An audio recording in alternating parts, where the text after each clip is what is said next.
Nous voulons nous intéresser au cours de cette communication à une nouvelle manière d'appréhender la mobilité comme capacité d'influence et de mouvement vers l'autre pour redynamiser des relations interpersonnelles plus solidaires qui prennent en compte l'homme et tout l'homme. Et en effet, pour encourager cet élan de communion, je vous cite ici le pape Benoît XVI dans son encyclique Caritas in Veritate, et qui disait: de nos jours, l'humanité apparaît beaucoup plus interactive qu'autrefois. Cette plus grande proximité doit se transformer en une communion véritable. Le développement des peuples dépend surtout de la reconnaissance du fait que nous formons une seule famille qui collabore dans une communion véritable et qui est constituée de sujets qui ne vivent pas simplement les uns à côté des autres. Or, nous le constatons tous, une des grandes interrogations qui traversent notre société moderne et mondialisée est de savoir quel monde léguer aux générations futures. L'ordre du monde ne rassure plus. La communauté internationale se penche sur des questions environnementales fragiles et complexes qui nécessitent chez l'homme une nouvelle vision de lui-même, de ses semblables et de l'avenir de l'humanité. L'économie capitaliste confisque une grande part des richesses de la planète. Les inégalités s'amplifient et les pauvretés se creusent. La précarité est devenue le quotidien d'une grande partie des peuples du monde et l'humanité des hommes est largement menacée par la concurrence économique et les nouveaux enjeux du développement. Les guerres et les calamités naturelles se multiplient et accélèrent le flux des réfugiés et des migrants déjà si nombreux auparavant. Au même moment, les individualismes se radicalisent et fragilisent l'harmonie du tissu sociopolitique de plusieurs nations. Plusieurs entités nationales sont fragilisées et menacées dans leur équilibre social et dans leur modèle de communion par des intégrismes sectaires et une mondialisation impitoyable pour les plus faibles. Les plus faibles et les moins avertis. Le constat est général. Le monde, dans ses composantes socio-économiques, spirituelles, religieuses et environnementales, ce monde est en crise et cette situation nous interroge sérieusement. Et en effet, au cœur de cette crise économique, sociale, environnementale, qui provoque une effervescence migratoire aussi incommensurable que suicidaire, il y a des questions fondamentalement éthiques étroitement liées à l'existence humaine. Et ces mêmes questions éthiques touchent à la dignité de la personne humaine dans son destin d'humanisation. Mais alors, si nous voulons résorber cette vulnérabilité sociétale et spirituelle, sur quelles ressources nous appuyer pour développer des liens fraternels et communautaires dignes de la grandeur de la personne humaine? Comment inventer une société plus fraternelle, plus solidaire et moins tournée uniquement vers les biens de consommation qui inspirent les convoitises et qui habitent les aspirations migratoires de tant de jeunes issus des peuples de la précarité en général et de chez nous en particulier? Pour mieux appréhender la sécularisation qui attise les désordres intérieurs en l'homme, quelle serait la place de la religion et de la spiritualité dans l'existence humaine comme capacité d'intériorité pour une action solidaire en vue du développement de l'homme et de l'humanité? Quelle fécondité spirituelle pour une nouvelle vision de l'homme plus profonde et plus sacrée que celle léguée par l'individualisme, le capitalisme et la sécularisation? Ce questionnement multisectoriel indique qu'un sentiment d'urgence s'impose à la conscience de l'humanité pour oser le dialogue des cœurs, le dialogue des aspirations et de l'action dans un engagement solidaire et vrai. Il n'est pas rare de nos jours de voir se multiplier des appels et des initiatives pour favoriser le dialogue entre différentes confessions religieuses vouées inéluctablement à la cohabitation du fait des mobilités et des migrations. Ces appels invitent à considérer la flambée de la violence et la montée des intégrismes de tout genre, l'ignorance de l'autre, les préjugés et la complexité des rapports entre différentes traditions religieuses. Tout ceci étant dit, que nous le voulions ou pas, la rencontre de l'autre, quel qu'il soit, fait partie de notre quotidien. Nous sommes appelés à vivre dans une société religieusement pluraliste et qui le sera de plus en plus du fait d'une mondialisation accélérée, des mobilités et des migrations de plus en plus incontrôlables. Le choix qui nous reste n'est pas de dialoguer ou non, mais de trouver un type de dialogue qui rendra notre monde plus fraternel, plus viable pour les générations présentes et futures.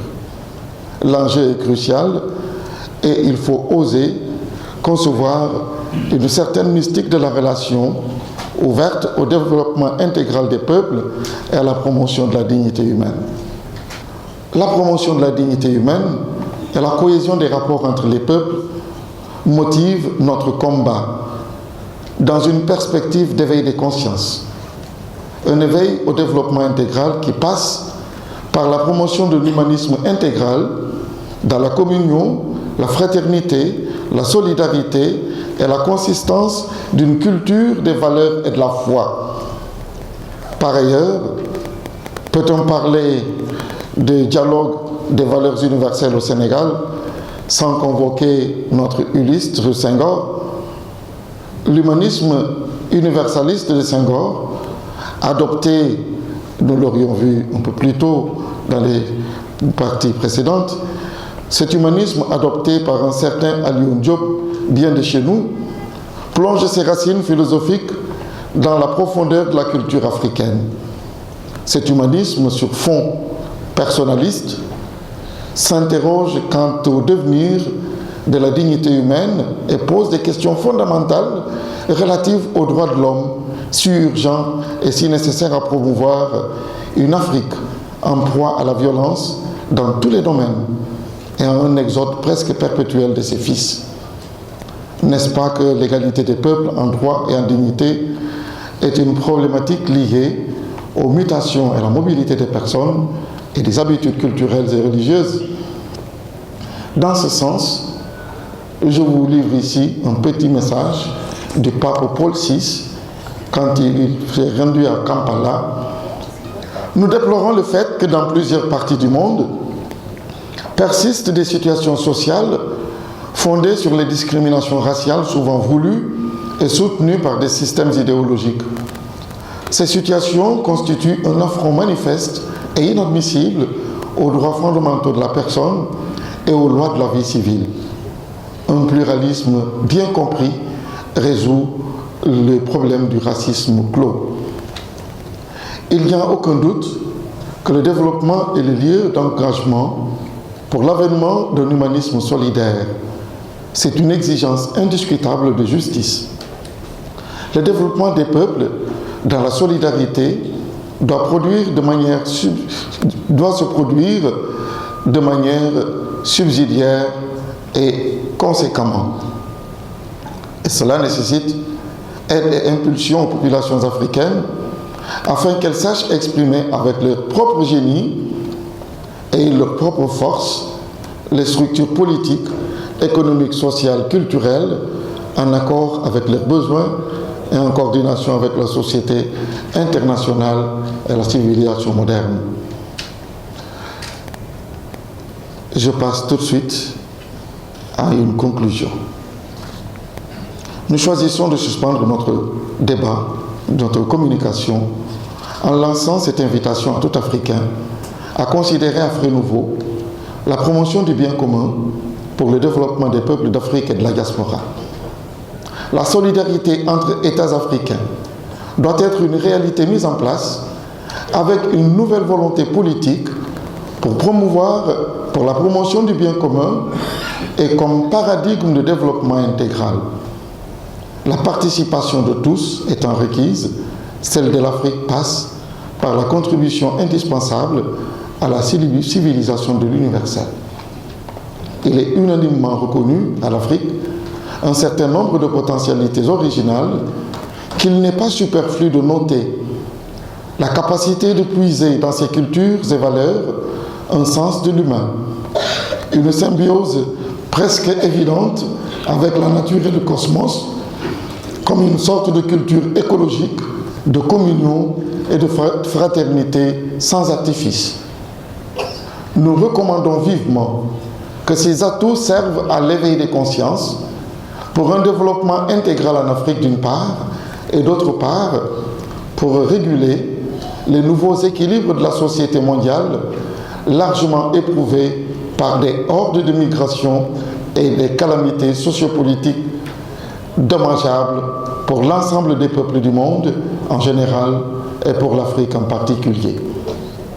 Au terme de notre réflexion, nous mesurons la nécessité de promouvoir un dialogue interreligieux habité par un potentiel conséquent d'initiatives nouvelles et adéquates pour savoir de quelle manière un processus de croissance intégrale pourrait contribuer au développement d'une conscience universelle en termes d'innovation sociale pour un meilleur devenir de la personne humaine et de la société.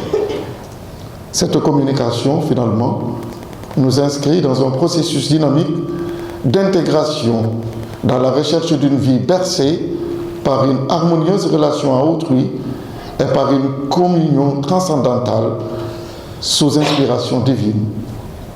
Il s'agit ici du dialogue des cœurs par le dialogue des croyances religieuses qui se croisent, qui s'éclairent mutuellement.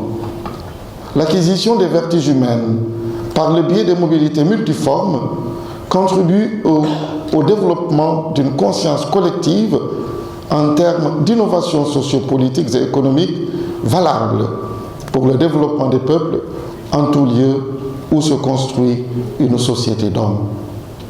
S'il demeure un long chemin fragile et subtil, exigeant et complexe, le dialogue appelle sans arrêt à convertir les fausses images de l'autre pour favoriser une rencontre de vérité qui met fin à l'intolérance réciproque et qui provoque le bien-être de l'homme dans son environnement socio-économique, moral et spirituel.